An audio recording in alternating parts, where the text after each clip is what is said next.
అసెంబ్లీకి జరిగిన ఎన్నికల్లో ఎన్డీఏ మళ్ళీ గెలవడము, గెలిచిన మరుసటి రోజే వారి విశ్వరూపం చూపారు. ఎందుకంటే దేశవ్యాప్తంగా ఉన్న కార్మిక సంఘాలన్నీ కూడా, జాతీయ కార్మిక సంఘాలు, ఫెడరేషన్స్, మొత్తం వందలాది కార్మిక సంఘాలందరూ కూడా గత అనేక సంవత్సరాలుగా తీవ్రంగా వ్యతిరేకిస్తూ ఉన్నారు ఈ 4 లేబర్ కోడ్లు అమలుపరచడాన్ని. అయినా సరే వాళ్ళు ఇన్నాళ్ళు ఆగుతూ వచ్చారు. మనం ఎప్పుడైతే ఎన్నికల్లో గెలిచారో ఇంకా మాకు తిరుగులేదు, మాకు ఎవరు అడ్డం కాదనే పద్ధతుల్లో పోరాడి సాధించుకున్న 29 లేబర్ చట్టాలన్నింటినీ కూడా పక్కన పెట్టి వాటి స్థానంలో 4 లేబర్ కోడ్లు ఇంప్లిమెంట్ చేయడానికి ముందుకు వచ్చారు. అంటే దాదాపు భారతదేశ ట్రేడ్ యూనియన్ ఉద్యమ చరిత్రలో 100 సంవత్సరాలకు పైగా, దాదాపు 120-130 సంవత్సరాల క్రితం నుంచి కూడా పోరాటాలు చేశారు. బ్రిటిష్ వారి కాలంలో కూడా కొన్ని హక్కులు సాధించుకున్నారు.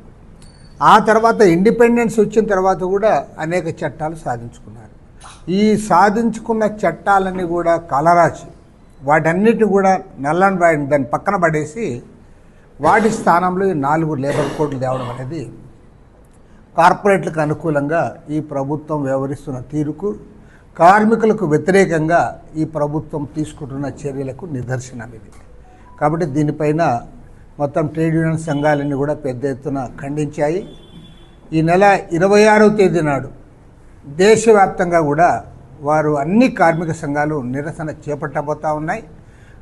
నవంబర్ 26వ తేదీ దేశవ్యాప్తంగా కార్మిక సంఘాలు చేపడుతున్న ఈ ఉద్యమానికి, ఈ నిరసన కార్యక్రమానికి భారత కమ్యూనిస్ట్ పార్టీ తరఫున సంపూర్ణంగా మద్దతు ప్రకటిస్తూ ఉన్నాం.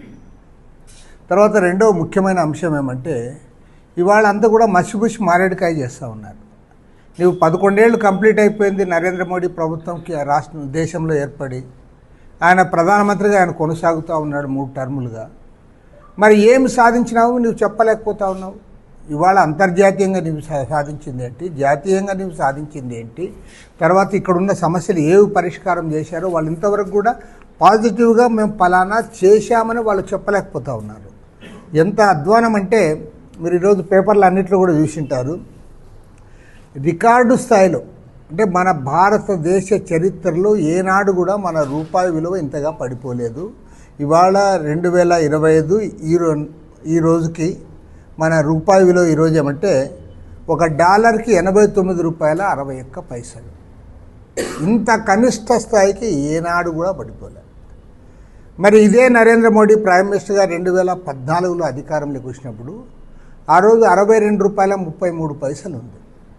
ఆనాడు $1కి $62.33 అయితే ఇవాళ నీ 11 ఏళ్ల పరిపాలన తర్వాత పరిస్థితి ఏంటంటే $89.61. రికార్డు స్థాయిలో అధమ స్థాయికి దిగజారిపోయింది. నీవేమో వీళ్ళు ఆర్ఎస్ఎస్, బీజేపీ వాళ్ళందరూ కూడా చంకలు గుద్దుకుంటా ఉన్నారు. చివరికి మన చంద్రబాబు నాయుడు కూడా డబ్బా కొడుతున్నాడు. ఏమంటే అంతర్జాతీయంగా మోడీని పొగుడుతున్నారు, అంతర్జాతీయంగా ఇండియా అంతిదవుతుంది, 2047కి మనం ఎక్కడికో చేరుకుంటామని మీరు చెప్తా ఉన్నారు. ఎక్కడికో చేరుకున్నారో ఇదొక్కటి చాలు. ఏదైనా సరే ఆర్థిక వ్యవస్థ అనేది మన రూపాయి వాళ్ళ కరెన్సీ విలువను బట్టి ఆధారపడి ఉంటుంది. నీ కరెన్సీకి వాళ్ళ అంతర్జాతీయ మార్కెట్లో విలువ పడిపోతూ ఉంది. పైగా దేశాన్ని అప్పుల పాలు చేసావు. 2014 నాటికి మన భారతదేశానికి ఉన్న అప్పు 55 లక్షల కోట్లు. ఇవాళ ఏమి 11 ఇయర్స్ తర్వాత, అంటే ఎప్పటి నుంచి 1947లో మనకు స్వతంత్రం వచ్చినప్పటి నుంచి మొన్న 2014లో ప్రైమ్ మినిస్టర్గా మోడీ గారు ప్రమాణ స్వీకారం చేసే కాలం నాటికి మొత్తం ప్రధానమంత్రులు అందరూ కలిసి చేసిన అప్పు 55 లక్షల కోట్ల రూపాయలు అయితే ఇవాళ ఈ 11 ఏళ్ల తర్వాత 200 లక్షల కోట్ల రూపాయలకు చేరింది. అంటే 4 టైమ్స్. ఒకే ఒక ప్రైమ్ మినిస్టరు తన 11 ఏళ్ల కాలంలో ఈ దేశానికి చేసిన సేవ ఏమంటే 55 లక్షల కోట్లను 200 లక్షల కోట్లకు నువ్వు అప్పు పెంచావు. రూపాయి విలువ పడిపోయింది. ఏ సమస్య పరిష్కారం కాలే. నువ్వు ధరలు తగ్గించలేవు, ఉద్యోగాలు ఇవ్వలేవు, నిరుద్యోగ సమస్య పెరిగిపోయింది, రైతు సమస్యల పరిష్కారం కాలే, రైతులు ఇప్పటికి కూడా అప్పుల పాలై ఆత్మహత్యలు పాల్పడుతూనే ఉన్నారు.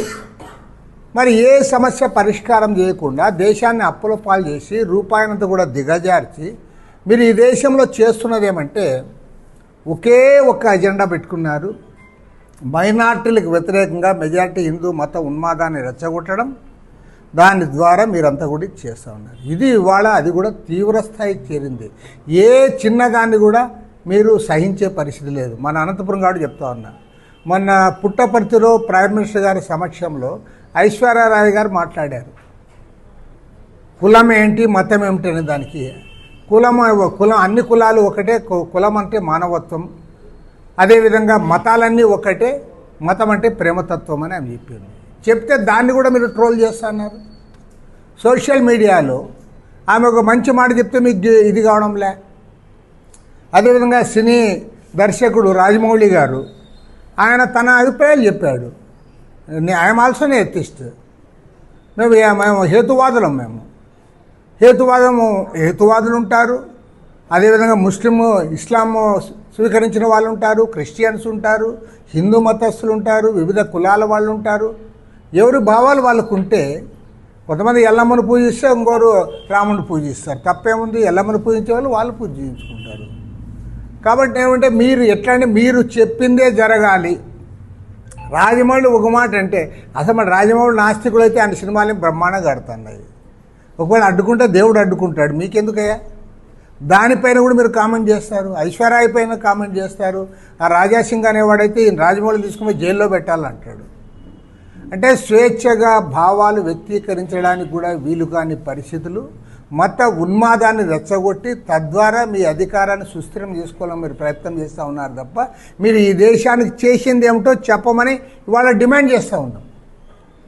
ఈ దేశానికి పలానాలు మేము చేశాం, లేదా పలానా సమస్యలు మేము పరిష్కారం చేశామని మీరు పాజిటివ్గా చెప్పుకోలేకపోతూ ఉన్నారు. కాబట్టి ఏమంటే దీన్ని తీవ్రంగా తప్పుపడతా ఉన్నాం. రేపు కార్మిక సంఘాలు 26వ తేదీ నాడు ఏదైతే వారు దేశవ్యాప్త నిరసనకు పిలుపుచ్చారో దానికి సంపూర్ణంగా మద్దతు ప్రకటిస్తూ ఉన్నాం. ఇక మన రాష్ట్రానికి సంబంధించి చంద్రబాబు నాయుడు గారి గురించి కూడా 2 మాటలు చెప్పాలి. చెప్పే ముందుగా ఈ ఆపరేషన్ కగార్ పేరుతో మీరేమో ఒకవైపు చెప్తున్నారు మాది రామరాజ్యము అంటున్నారు. మీరు రామరాజ్యంలో రోజు ఇట్లా చంపుతారేమో నాకైతే తెలియదు. కానీ మేము చదివిన రామాయణ సినిమాల్లో కానీ రామాయణ పుస్తకాల్లో కానీ ఇట్లా రోజు చంపుతారనేది ఎక్కడ చూడలే. పైగా రాముడే అడవులకు పోయాడు, రాముడే కష్టాలు పడినాడు, అంతేగాని రాముడు ఎవరిని పడితే వాళ్ళని చంపలే. మరి మీ రామరాజ్యంలో జరుగుతున్నది ఏమిటి? రోజు పట్టుకొని పోతున్నారు, కాల్ చేస్తున్నారు, పైగా దాన్ని గర్వంగా చెప్పుకుంటున్నారు. ఈవెన్ హిడ్మాన్ కూడా మీరు పట్టుకొని పోయారు, చిత్రహింసలకు గురి చేసి ఆయన భార్యని మీరు చంపారు. చాలామందిని ఆ రకంగా చంపుతానే ఉన్నారు. పైగా చంపడమే మా పని అని చెప్పి మీరు ఇవాళ ఇది చేస్తున్నారు. కాబట్టి ఏమంటే దీన్ని పూర్తిగా ఖండిస్తూ ఉన్నాము. మేమే కాదు, ప్రజాతంత్రవాదులందరూ కూడా ఈ హత్యలను ఖండించాలని కోరుతా ఉన్నాం. ఇది రామరాజ్యం కాదు, ఇది రావణ రాజ్యము. రోజు చంపుతానే ఉన్నారు, చంపడమే మా పని అంటా ఉన్నారు. దీన్ని ప్రతి ఒక్కరు కూడా ప్రజాతంత్రవాదులందరూ కూడా ఖండించాలి. మాకేమిలే ఎక్కడో ఉండే అడవుల్లో ఉండే నక్సలైట్లకు అనుకుంటా ఉన్నారు.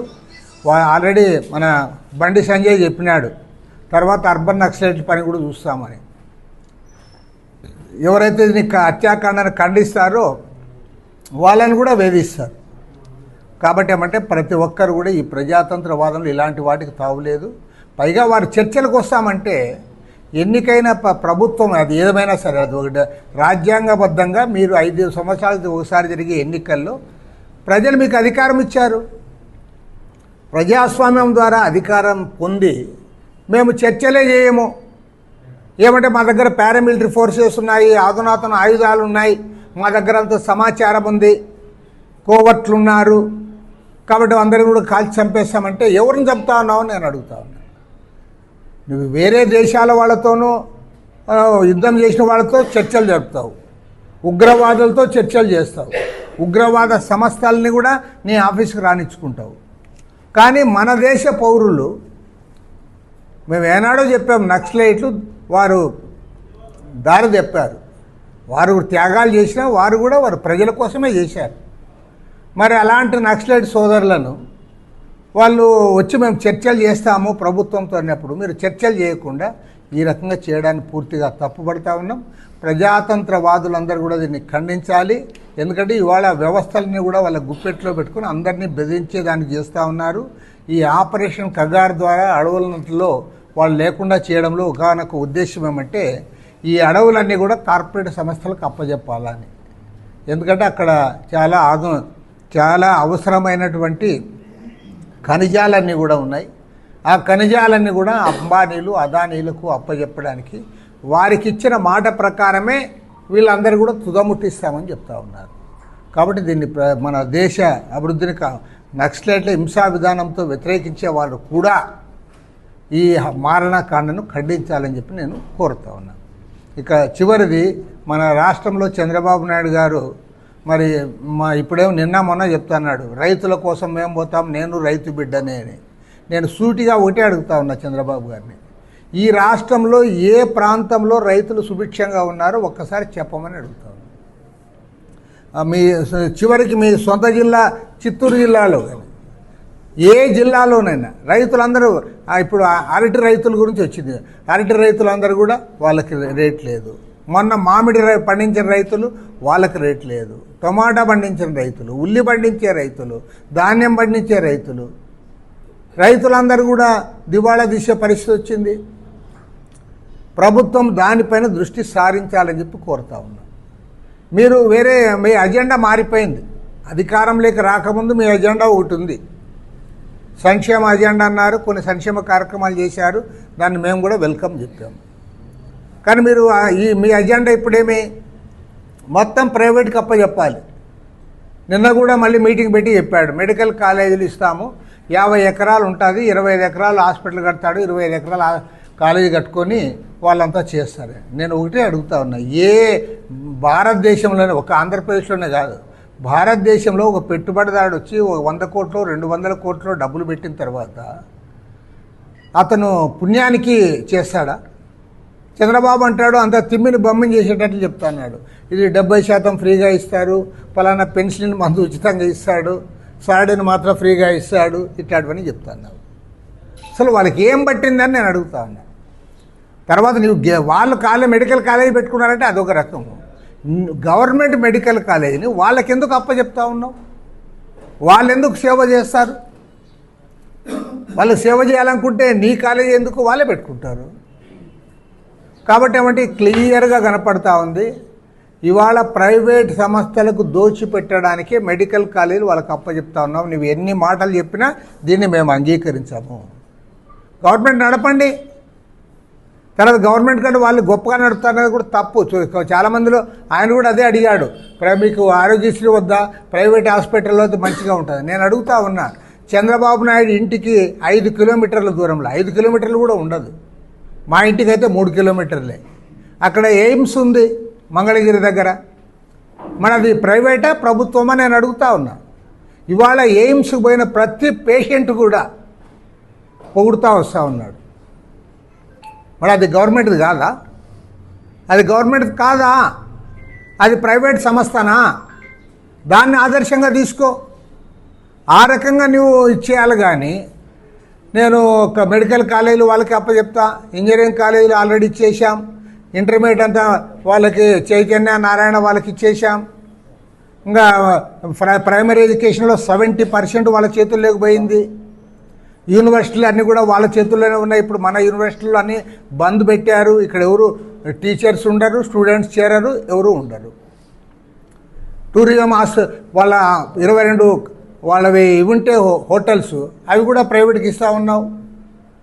టోటల్గా ప్రైవేటైజేషన్ చేసిన తర్వాత నీవు ఏమి పరిపాలన చేయాలనుకున్నావు చెప్పమని అడుగుతా ఉన్నా. పైగా నువ్వు కార్మికులను నిందిస్తూ ఉన్నావు. ఇవాళ భారతదేశంలోనే టాటా స్టీల్ కంటే కూడా బ్రాండ్ ఇమేజ్ ఉన్న స్టీల్ ఏదంటే వైజాగ్ స్టీల్. అది విశాఖ స్టీల్ అంటేనే బ్రాండ్ ఇమేజ్. వాళ్ళని అంటావు నువ్వు, వాళ్ళు పని చేయకుండా జీతాలు ఇస్తారా మీకు అంటావు. పని చేయకపోతే నువ్వు పోయి ఉత్పత్తి చేసావు, అక్కడ ఎవరు చేసావు? వాళ్ళకి అవార్డ్స్ ఎవరు ఇచ్చారు? నీవే చెప్పావు దాన్ని కాపాడే బాధ్యత నేను తీసుకుంటానని. ఇవాళ వాళ్ళు పని చేయరు అంటావు. పని చేయకపోతే వాళ్ళని కాపాడే బాధ్యత నీవెందుకు తీసుకున్నావు? ఆ 11,000 కోట్ల రూపాయలు ఎందుకు సెంట్రల్ గవర్నమెంట్ చిప్పించావు? కాబట్టి ఏమంటే చంద్రబాబు నాయుడు గారు పక్కా రాంగ్ ట్రాక్ ఎక్కాడు. ప్రైవేటైజేషన్ వైపు ఆయన మొత్తం అడుగులు పడతా ఉన్నాయి. కానీ వాళ్ళు ప్రైవేట్లో బాగా చేసినట్లు గవర్నమెంట్ కూడా ప్రైవేట్కి ఇచ్చేయండి.